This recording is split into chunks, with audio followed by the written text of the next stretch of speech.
4 वेद, वेदांत इत्यादि की रचना कर ली। सब रचना करने के बाद भी व्यासदेव के मन में कुछ कष्ट हो रहा था। और रचना क्यों की थी?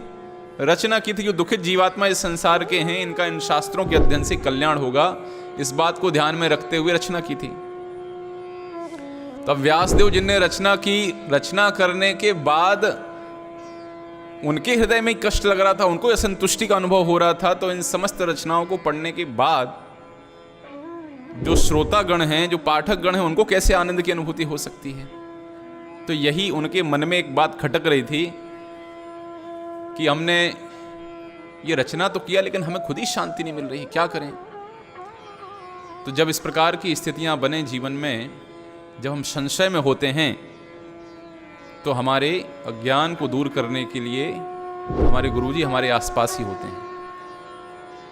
जैसे इस प्रकार का विचार व्यासदेव के मन में आया, उसी समय उनके गुरु नारद मुनि, जो ब्रह्मा जी से इस ज्ञान को सुन के बैठे हुए थे, ब्रह्मा जी के पुत्र, इस ज्ञान को सुनाने के लिए व्यासदेव के सम्मुख पहुंचे और व्यास जी से कहा, व्यास जी आप तो पारंगत हैं, निपुण हैं सारे कार्यों में, फिर आपको किस बात का कष्ट?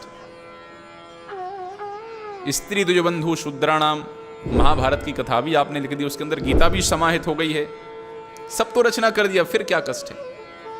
तो उन्होंने कहा कि फिर भी हमें संतुष्टि नहीं मिल रही है।